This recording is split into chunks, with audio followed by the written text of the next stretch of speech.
name is Morra Keefe. I'm one of the scholars in residence here, and I am joined for this brief post-performance conversation by the artistic director of Ballet Trockadero de Monte Carlo, Tory Dobrin, and the ballet master, Rafael Imura. Hello, good afternoon. I was in the house, and at intermission, I heard this woman looking at her program and saying, "Oh, wait, they're all men." So 50 years in, it's still working, so congratulations on that. Well, thank you. I don't think she believed they were Russian, though. I can say that. Before we actually talk about the performance, I want to talk a little bit about the training.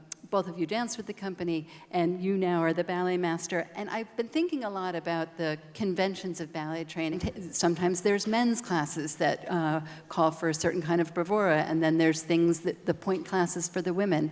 And I'm wondering if you could talk a little bit about how the training maybe differs from that in preparing the trocks. Let me say something first, and then you answer that question. Okay. Thank you all for staying, but first I'd like to say that Rafael Imura, who danced as Lariska Namchenko, in the history of the world, I don't think we've ever had a dancer who did both the Swan Queen and the Prince, or Ramonda and Jean Dobrin, which is but never in the same performance, so it doesn't count. Oh, so this is a great question for you, actually, because you know it from the inside as well as, so yes. Please say something about that. Well, it has changed also through the years, because while probably I was the last person to join the company without ever wearing point shoes before, because before they were not really allowed in ballet school. So the training was going to be different. We were all trained ballet dancers, and we just really learned how to dance on point while we were with the trocks. Mm-hmm. Now these guys are coming prepared. Luckily, because it means that in schools, point shoes are allowed also for men classes. You know, we all understand that point work is going to be strengthening your ankles and your legs, so why not? Even if you're then not going to perform on point, it's good. It's good training. So these guys are already coming prepared. So my approach to it is to really always have a good balance in between exercises where they can actually practice the point work and other exercises where they can still keep their male technique, the strength and the power of the male technique. Now, we need to think also that point work, point shoes are just a tool. So once we are very well trained in ballet, to go the extra step, it just requires a little bit of extra effort. And these guys are powerful. So the extra effort is almost easy for them. We need to learn a little bit more the finesse in details that ballerinas learn as they're learning to dance. They learn to go on point as they're learning to dance, while we kind of learn it a little bit later. But still, we need to understand the kind of differences in the detail of classical ballet with on point. Men are a little bit more powerful and just go for it. And then we try to rebalance, so we try to do the detailed point work with the powerful and attack. So it's really just a balancing act. Such an essential part of it is the strength and virtuosity of the dancing, but maybe, Tory, you could say something about the whole other kind of training as performers, because it's not just the exquisite dancing, there's also the theatricality. And not everybody has a sense of humor as a dancer, so maybe you could talk something about how that is part of the training as well. Well, we'd like to say that the dancers who are coming to Ballet Trockadero are actually the class clowns of the dance world. So all of them come with it pretty much of a lot of ability to be very expressive. And you saw that tonight, this afternoon, hopefully, with a lot of expression, and that's really important. So there's some people, some dancers, who actually need a lot of help. So we talk about the characterization or what we're looking for, depending on each ballet. And then there's some dancers where you have to stay out of their way because they have a really good sense of what they're doing, and you just want them to feel free and comfortable and do their thing, and it usually works. We try to be very careful to offer the audience a variety of things, a variety of music, a variety of costumes, a variety of dance styles, and a variety of personalities. So how we achieve all of that, I have no idea. So I was thinking this afternoon, because in Swan Lake, the Prince and that, it's just, I mean, that's not something that can imagine feels really comfortable in the rehearsal studio, because the audience has its job of supporting that walk and gesture and silence. I mean, you've performed that role. Maybe you could say something about that. Well, it's very hard at first to do something so simple and to hear people laughing. Also because we take ourselves so seriously, you know. It's really difficult not to let the audience overtake what you're doing, because otherwise it becomes too much, right? So we need to be very dry during that walk. And of course, every one of us that has done the prints, we have our little different nuances in things. Like, I was a little bit more severe in my look, for example. I was just looking at the audience and say, what are you laughing at? I'm doing something very serious here, you know? And other times, also depending on the audience, you are a little bit more playful. So it really is something that we can rehearse in class, and we can also just give a little bit of a hint, and then it really depends on the interaction with the audience, trying to really keep it in, not overdoing it so Andrea, much. who did it tonight, he's from Italy, and we just told him, this is what you have to do, and he did it instantly. He's one of the dancers where you stay out of their way, because they have a really good sense of everything. Timing, humor, and that's him.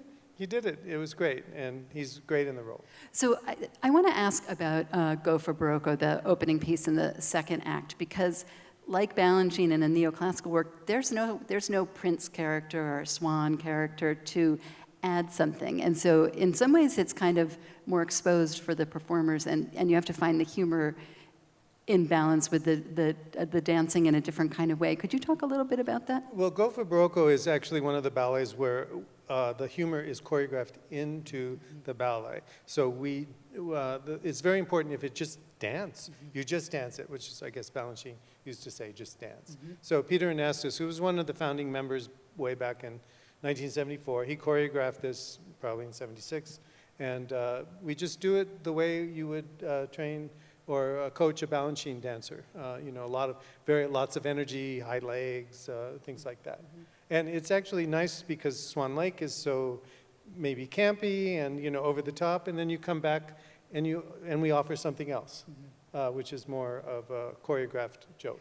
Well, I was thinking about how musicality is so important in ballet, but it feels like musicality and really listening and figuring out where to push it a little bit, and what the dancers are listening to and what we're seeing feels like what you're talking about being choreographed into this.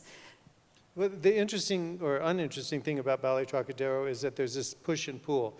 Too funny, not funny enough. Too many jokes, not enough jokes. And this is the pull that we've always had. And sometimes we go too far in one, and sometimes we go too far in the other. But Rafa and I are both watching the show, and we try to find the balance. And I think tonight, or this afternoon, the balance was good. I hope you thought that also. So favorite of the works that we're seeing this week, favorite ones to dance, favorite ones to watch? Oh, well, favorite one to dance, I have two. I have to pick two. One is Odette, the Queen of the Swans, because probably is the one that we all joined Trockadero for. You know, it's the most famous and the one that everyone knows, and it's always wonderful to be able to do it. But the one that really has a soft point in my heart is the Dying Swan, because it was the first that I did when I joined the company in 2001 as a soloist, and it's the last one when I retired a few years ago already, and it was the last. And for me, it's really, you see my life in professional life during the Dying Swan. Nice.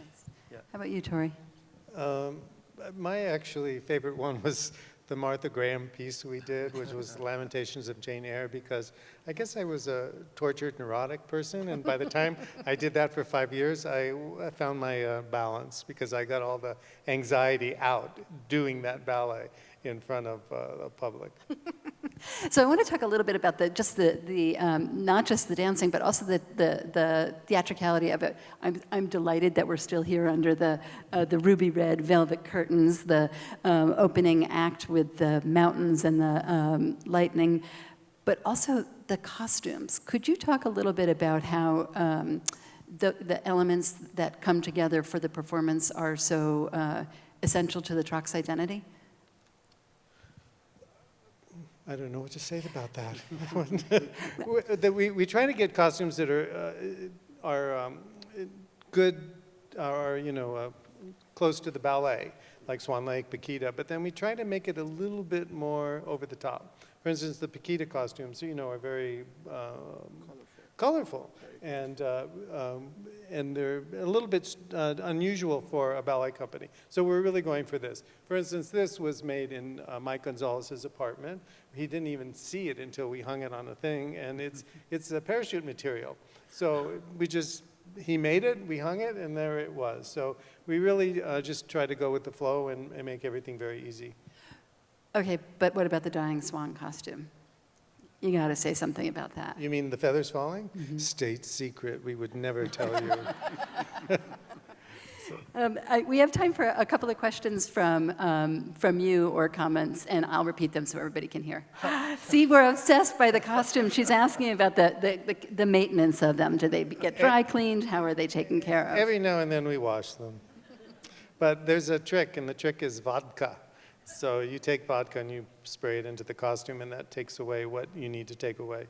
But, when did we do the Paquita tutus? Not so long ago. 1 year ago already. Oh, well, it's been a year since. We try to pay attention to cleanliness. It's important, Of after course, all. but maintenance doesn't mean that we need to dry clean every week, because Yeah. otherwise those poor costumes would not be in good shape. They're very delicate. So maybe once a year, but a couple of years we do. We do have a wonderful wardrobe person, Andrea, and she takes good care of the costumes. Sometimes, at the end of a tour or like on Saturday, do we finish on Saturday or Sunday? Those costumes will go in a box, and they will stay in the box. So when you take them out, it's not the best. Not pleasant. No. Not pleasant. Are you having to be strategic about where and what you perform because of a current political situation that would make it uncomfortable for a drag performer? At this point, we don't. We're mindful of it. For instance, we just did a rather big tour to Florida. We had several dates, and there were people under 18, because the rule is you can't be under 18 and go to a drag performance. But there were people under 18 who were dance students from the Harrod Conservatory. No problem. It's really not a problem for us logistically. It's more of a problem for society in general to feel that way. For instance, we've been to Russia a few times, and the last time we went, it was that brouhaha with anti-gay discrimination. And I said, well, we're going to Moscow and we're going to St. Petersburg, where there are lots of gay people and a lot of acceptance of different kinds of energy. So it wasn't really a problem for us. Now, if we had gone to Novosibirsk or someplace out, maybe there would have been a problem. But it's unfortunate this is going on, but this is the world we live in. What is even worse, though, in terms of our performance, is that the governor of Florida, whose name we all know, just cut the entire funding for all the cultural scene in Florida. So how is that going to impact them? It means that the theaters aren't going to get funding, and so the theaters are going to have a really hard time presenting the things that they would like to present. So that actually will impact us more, probably.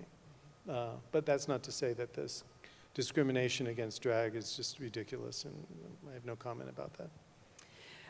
I'm going to say for a further conversation, tomorrow, Tory and I will be talking about 50 years of the trucks. We'll have some video clips that the company has provided to hear a little bit about what the situation was in 1974 and how it's different or not so different from today, and how the trucks have thrived, flourished, entertained, and made art that has satisfied us all. Thank you so much for being here this week. What a great way to open the season. Thank you so Thanks much. for joining us.